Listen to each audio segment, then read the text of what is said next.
Salut les amis, c'est Nico. Salut, c'est Dimitri, l'équipe Tone Factory. Voilà, au grand complet.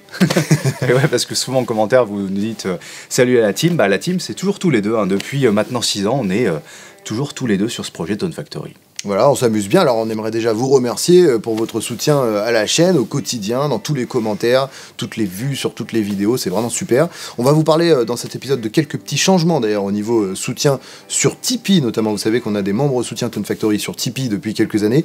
Et à ce niveau-là, il va y avoir quelques changements. Et puis également, on a décidé de répondre à quelques-unes de vos questions. La semaine dernière, on vous a posé des questions sur les réseaux sociaux. Ouais, c'est vrai qu'on fait ça assez régulièrement. On a fait ça l'année dernière, je crois, il y a à peu près 1 an. Voilà. Donc c'est vrai que c'est bien de répondre éventuellement aux nouvelles intégrations que vous pouvez avoir par rapport au fonctionnement de la chaîne ou des trucs un peu plus global, quoi. Voilà, de temps en temps, et puis ça permet de vous faire participer un petit peu, ce qui est très important pour nous. Alors, première question, elle est sur Instagram, cette question.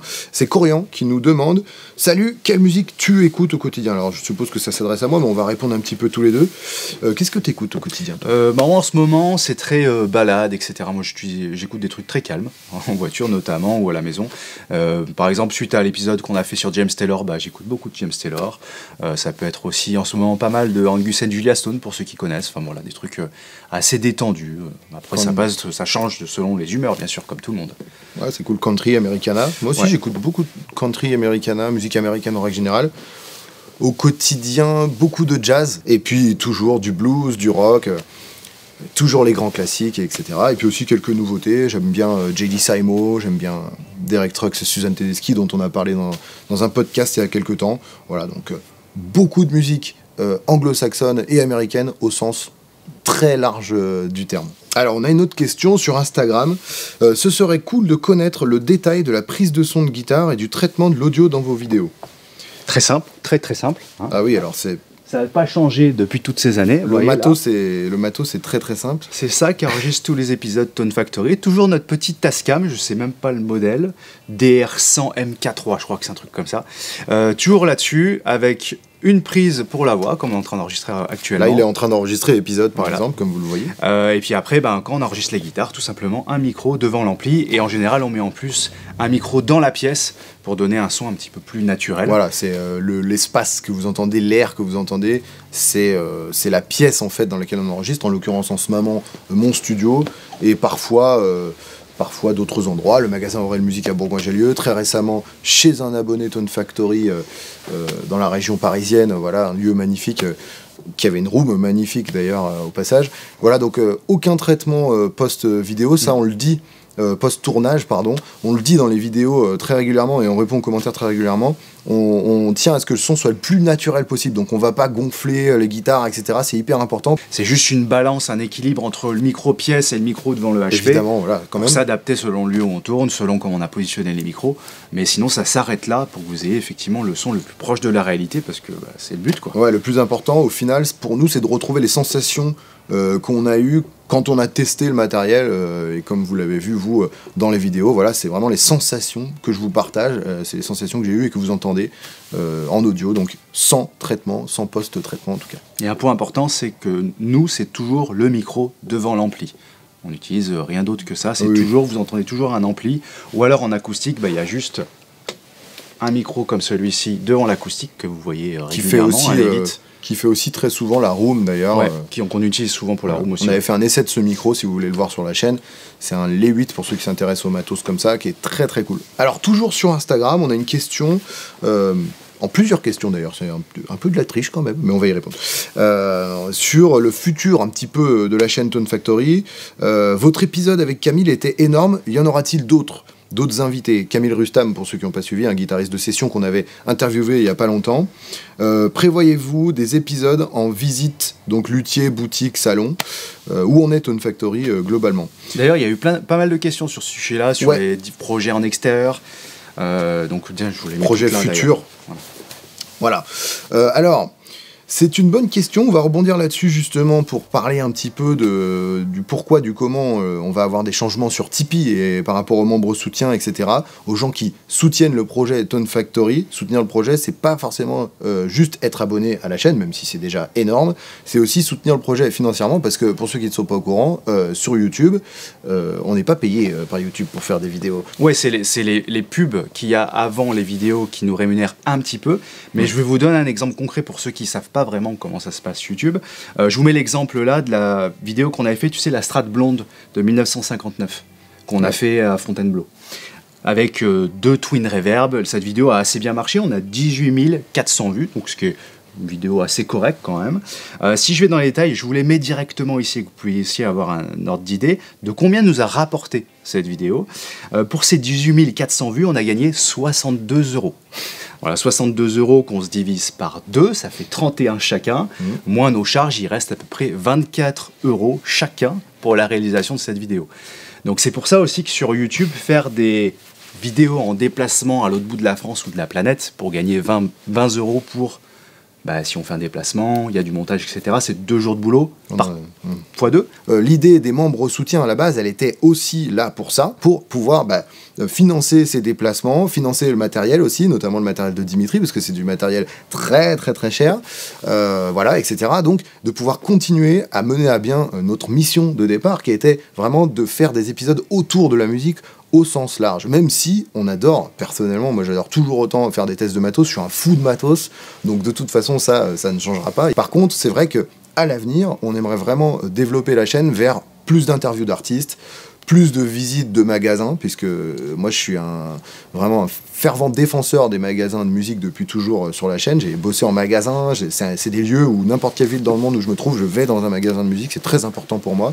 C'est des lieux de vie hyper importants. Et c'est d'ailleurs pour ça qu'on veut faire un petit peu évoluer les choses sur Tipeee. Je pense que c'est peut-être le bon moment de leur expliquer. Sur Tipeee, à l'heure actuelle, c'était à partir d'un soutien de 5 € qu'on avait accès à des masterclass une fois par mois avec moi en live, en direct. D'ailleurs, c'est des super moments. Je remercie ceux qui sont notamment en live et ceux qui regardent en replay aussi, évidemment. Il y avait aussi un cadeau. On vous offrait, en fait, c'était un bonus parce que là, on voulait vous faire plaisir. Et puis, de temps en temps, il y a des fabricants qui nous laissent des pédales d'effet.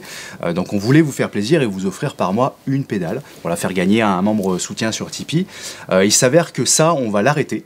Pour la simple et bonne raison, c'est qu'on s'est aperçu, on le voyait directement en live, qu'il y en avait pas mal qui s'amusaient à venir sur Tipeee pour essayer de gagner la pédale. Puis quand ils voyaient qu'ils ne gagnaient pas, ils s'en allaient. Et on voyait des allers-retours de 15-20 personnes comme ça, avec les noms. Bon, bref, ça nous a un petit peu agacés. Comme on disait, il va y avoir des changements sur cette plateforme Tipeee. Plus de cadeaux, comme tu viens de le dire. Exactement. Toujours des masterclass. Cette fois-ci, on va vous proposer des paliers. Alors, c'était un petit peu le cas déjà. Ouais, mais c'était pas vraiment clair. En fait, déjà, bon, ce qui est sûr, c'est que si vous voulez nous soutenir même à hauteur de 1 € sur Tipeee, déjà ça nous aide beaucoup, parce que vous êtes quand même nombreux à nous regarder. Donc même 1 €, ça peut faire vraiment la différence et nous permettre de créer des projets.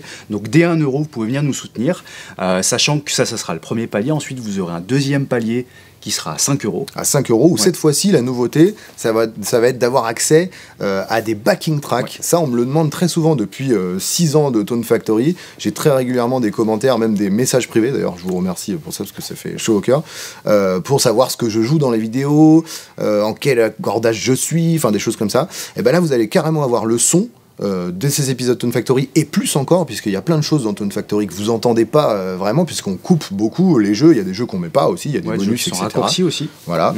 Mais cette fois-ci en backing track avec des boucles, et vous allez pouvoir jouer par-dessus. On va pouvoir en quelque sorte jouer ensemble, ce qui est très cool, parce qu'il va y avoir des parties même solo parfois, quand je pars en impro solo, sur lesquelles vous allez pouvoir aussi faire des rythmiques, reprendre mes riffs, etc. à l'oreille. On reste sur le même principe. Il n'y aura pas de tablature, mais voilà, ça reste des backing tracks, quelques backing tracks de batterie aussi, ça c'est cool. Voilà.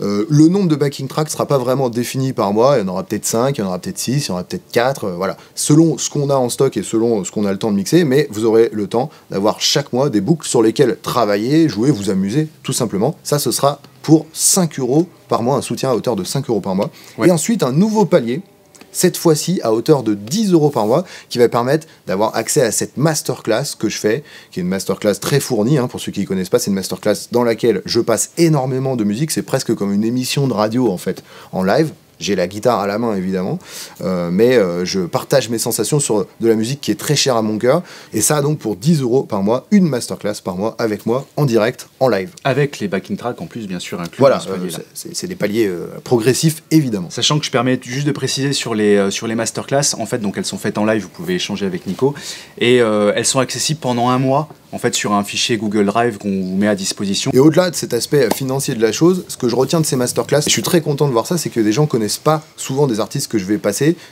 Très récemment, là, j'ai fait un truc sur des duos guitaristes et chanteurs inséparables. Je me suis éclaté d'ailleurs à faire cette masterclass, que j'ai redécouvert des trucs. Et j'ai parlé de groupes. J'ai pas forcément parlé des Stones ou de Led Zeppelin, quoi. J'ai parlé de groupes vraiment quasiment inconnus aujourd'hui du grand public, comme Pato ou Boxer, des groupes dont je suis fan depuis gamin et que vous ne connaissez peut-être pas. Et là, vraiment, on les étudie en détail. Il n'y a pas très longtemps, il y a quelqu'un qui m'a dit « C'est super tes épisodes Pourquoi tel artiste ?» sur YouTube, en public donc ces épisodes. Mais c'est dommage, on n'écoute pas d'extrait. Il y a aussi ça. Sur YouTube, on ne peut pas passer d'extrait de musique. Si on le faisait, on perdait les droits totaux de la vidéo, voire on perdait la vidéo. On l'a déjà essayé d'ailleurs, et on s'est fait, comme la on vidéo dit, se fait carrément, striker. ouais, la vidéo se fait carrément bloquer. Donc voilà pourquoi aussi j'ai commencé à faire ces masterclass pour pouvoir passer la musique que j'aime tant. On voulait faire un point sur ce Tipeee parce que c'est assez important, et vu qu'il y a énormément de commentaires, de questions qui ont été posées sur l'avenir de la chaîne, les épisodes spéciaux, etc. Je pense notamment, on l'a pas cité, mais pour ceux qui l'ont jamais vu, l'épisode qu'on avait fait avec la Jaguar. C'était quoi le nom, la Jaguar, pas la guitare. Ouais, la Jaguar type E, la voiture type E, ouais. qu'on nous avait prêtée. C'était un super épisode qu'on avait adoré tourner. Et c'est vraiment des choses qui nous ont marqué à chaque fois.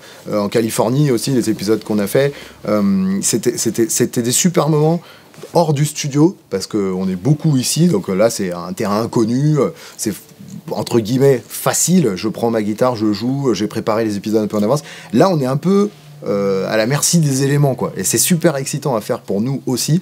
Et je pense que ça se ressent, j'espère en tout cas, que ça se ressent de l'autre côté de la caméra. Alors une question sur Facebook de Axel qui nous dit « Salut les gars », salut Axel, je trouve qu'on a moins de tutos guitare sur la chaîne. Un retour des tutos est-il prévu ? Et bah ça rejoint ce qu'on vient de dire. Donc voilà, c'est quelque chose qui va revenir un petit peu, parce que j'y tiens beaucoup. Compliqué d'en faire, je te dis un chiffre comme ça, mais une fois par semaine, par exemple. J'ai une question de Rémi sur YouTube qui nous demande quel a été votre premier concert que vous êtes allé voir. On est prêt à tout entendre, même si c'est du lori, et à quel âge? Alors, je vais répondre à premier parce que moi, j'étais plus grand. Je crois que je devais avoir 13 ou 14 ans. C'était à Voiron, en Isère, et c'était Sinsemilia. C'était bien, Sinsemilia. C'était un petit moment quand même. Cool. Hein. Ouais. Et toi? Toute une époque. Toute une époque, oui, ça. Je dirais le plus petit, je peux pas te dire. Les premiers qui m'ont marqué, mes premiers souvenirs, forcément, j'avais 5-6 ans et je me rappelle de ces premiers concerts que j'ai vus. Je me rappelle d'un concert de ZZ Top dont j'ai déjà parlé sur la chaîne dans les années 90. Je crois que c'était pour Rhythm In, l'album Rhythm In, la tournée 95-16 par là. Alors, une question de Jean-Christophe sur YouTube. Est-ce que vous pensez continuer à être surpris par du matériel dans les prochains mois et années? On a l'impression que tout a déjà été créé, qu'il n'y a plus que des relectures et des hommages au passé. Merci pour toutes ces magnifiques vidéos. Merci à toi. Est-ce que tu peux être encore surpris? Bien sûr, et je suis surpris tout le temps. Alors effectivement, on est dans une mouvance où on recrée la clon 25 000 fois, et d'ailleurs, à force, c'est des pédales que je ne prends plus sur la chaîne en essai, ou très peu. Quand elles sont vraiment intéressantes, qu'elles ont vraiment un petit truc à elles, oui. Quand c'est le énième clone exact d'une Tube Screamer, je dis n'importe quoi, vous ne la voyez pas sur la chaîne. Clairement, c'est encore la sélection du matos, c'est encore plus dur qu'avant, parce qu'effectivement, j'ai besoin d'être surpris. Donc, je dis beaucoup non en ce moment à des fabricants, malgré le fait que ce soit du bon matériel. Ça veut pas dire que c'est du mauvais, ça veut dire que j'ai pas accroché et donc que vous ne voyez pas ce matériel sur la chaîne. Il faut qu'il y ait du sens, quoi. C'est aussi là où c'est intéressant pour nous d'essayer de choisir un petit peu les essais. Enfin, Nico qui choisit surtout ce qui lui donne envie, quoi, d'essayer. Parce qu'il y a plein de super choses, mais bien sûr, il y a de l'évolution tout le temps. Enfin, par exemple, je prends une marque comme Bitronix. J'allais le dire. À chaque fois qu'on branche une Bitronix, on découvre des nouvelles choses. Donc, il y a toujours des gens qui ont des idées, et fort heureusement. Il y en a des coups de cœur comme ça, Bitronix, Crazy Tube Circuit, qui fait malgré tout, par exemple, lui, des repros beaucoup, mais à sa sauce, et il y a toujours une petite blague, un petit truc, et c'est vraiment des marques que j'adore, quoi. Voilà. Et ça m'est arrivé même chez Crazy Tube de refuser des choses, mais parce que c'était, comme je vous le disais, trop classique et pas mal fait. Mais en tout cas, voilà, pour le côté surprise du matériel, je suis toujours surpris par le matériel. Alors, une question de M. Bruce sur YouTube. Salut les amis, salut à toi. Deux petites questions pour me prêter au jeu du FAQ. Nico, comment résistes-tu à ne pas modifier ton board tous les mois avec le brassage de belles pédales que tu vois passer? Et puis il y a une deuxième partie à ta question qui se traite des tutos, mais on a déjà répondu juste avant. En fait, c'est comme j'ai commencé à avoir ce goût pour le matériel très très jeune. J'ai eu la chance de jouer très très jeune sur plein de matériel d'exception très tôt. de travailler en magasin après. Et en fait, à force, je sais reconnaître un matériel qui me plaît pas, mais j'ai vraiment des préférences et des coups de cœur qui sont très précis. Et puis je suis quelqu'un de très fidèle niveau matériel, donc quand j'aime quelque chose pour 20 ans. Généralement, ça ne bouge pas. Par exemple, le pedalboard, pour revenir au sujet de départ, la Fuzz Deadman de chez Lateral Phonics, le jour où j'ai branché ça, je savais que c'était pas possible de l'enlever. C'est-à-dire que jusque-là, j'avais joué avec aussi une pédale que j'avais gardée au moins 10 ans sur mon pedalboard, une Dodd Preamp 250, et à partir du moment où j'ai découvert la Deadman, elle a jamais bougé. À l'heure actuelle, des fois, je change un peu, je l'enlève pour pousser les amplis à fond quand je suis sur des grosses scènes, donc mon board, en fait, rétrécit même au lieu de s'agrandir, mais quand même encore beaucoup, aller sur mon pedalboard, c'est quand même encore mon son, et voilà. Et pourquoi ? Parce que c'est un vrai coup de cœur, c'est un son qui est profondément ancré dans ma tête depuis 1000 ans, et quand je branche la pédale et qu'elle fait ce son, je peux pas changer toutes les 5 minutes pour essayer d'avoir un autre son encore mieux, etc. Au bout d'un moment, la quête du matériel, de toute façon, c'est sans fin, et c'est défini, c'est comme ça, il existe toujours des nouvelles choses, on peut essayer tout ce qu'on veut, et après, on a aussi un son dans la tête, envie de faire une musique, donc je me concentre surtout là-dessus, et c'est pourquoi mon pedalboard ne change pas toutes les 5 minutes. Une autre question pour moi ce coup-ci, de Olivier sur YouTube. Dimitri, tes vidéos sont toujours impeccables et une excellente lumière, merci beaucoup.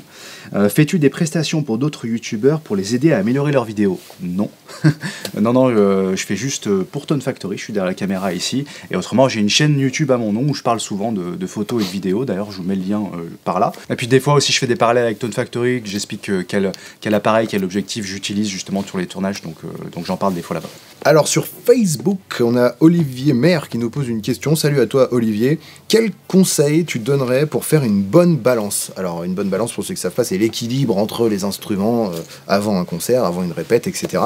Et ben, cette question tombe très bien, puisque dans peu de temps, on va tourner un épisode. On avait déjà un petit peu abordé le sujet, comment se placer en répétition il y a quelques années.